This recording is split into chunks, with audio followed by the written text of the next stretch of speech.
এবাৰ অভিনেত্ৰী গায়ত্ৰী মহন্তৰ কণ্ঠত সুমধুৰ গীত।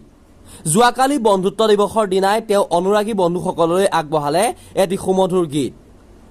গীতটো বৰ্তমান সময়ত সামাজিক মাধ্যমত বিয়পি পৰিছে। শুনো আহক গীতটো। বন্ধু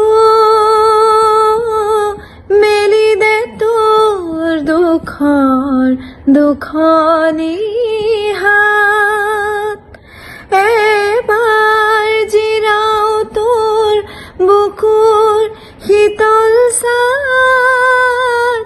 বন্ধু হাবিৰ চৰাই হাবিদি উৰি যায়, শুনো কিনো শুনো উৰণীয়া মাত, মোৰ হাবিয়াস নপলাই।